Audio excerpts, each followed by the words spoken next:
What's up everyone, John Rettinger from Techno Buffalo here with a full review for you of the HTC Aria from AT&T Wireless.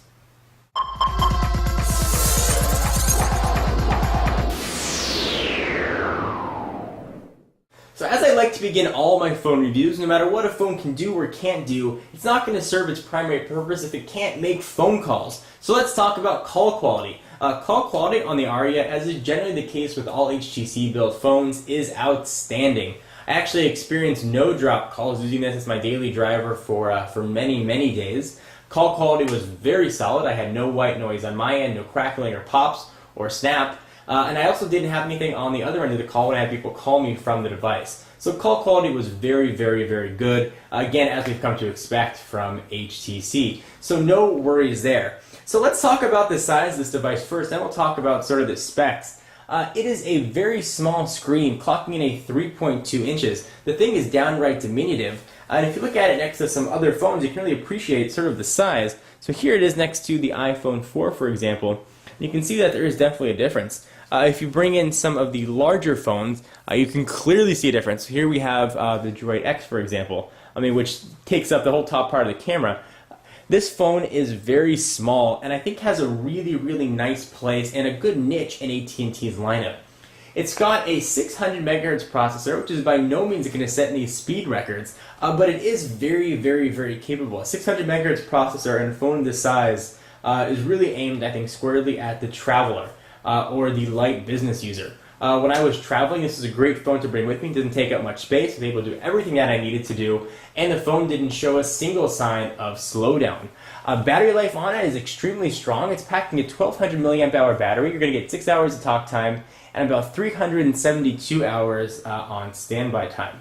So let's talk about some specs a little bit more. This is an Android 2.1 device, quite obviously with HTC skin on top of it called Sense, which adds a lot of functionality. And you are getting full Android 2.1 with really one glaring exception. You don't have live wallpapers here. So if that was a concern for you, something that you had to have the Mario wallpaper, the Aria is not going to be the best device. But if you can live without the live wallpapers, you're really going to get a very nice, well-rounded and full-featured phone.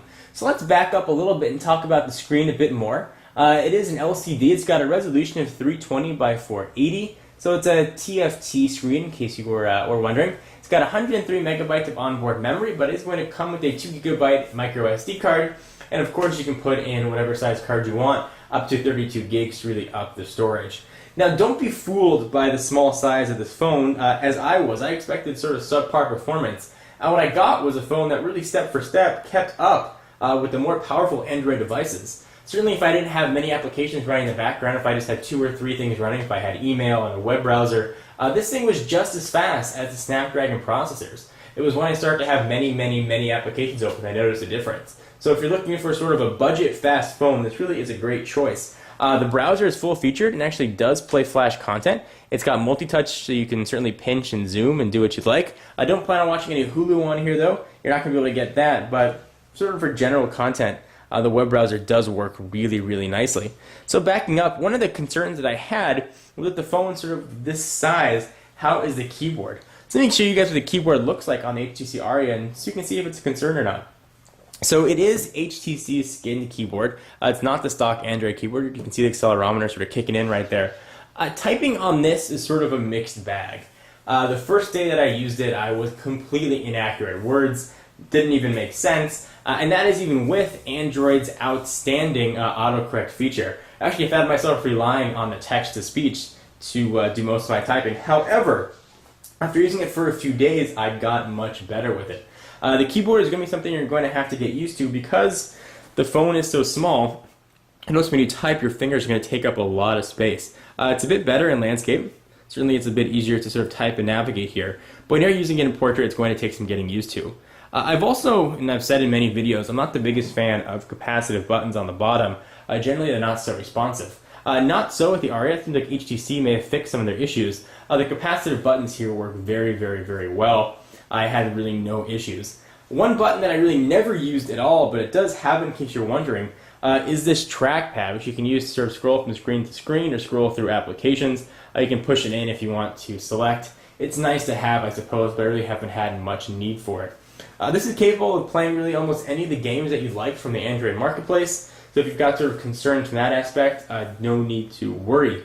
Like I said, really overall, it's just a nice package and a nice phone. It's got a 5 megapixel sensor on the back.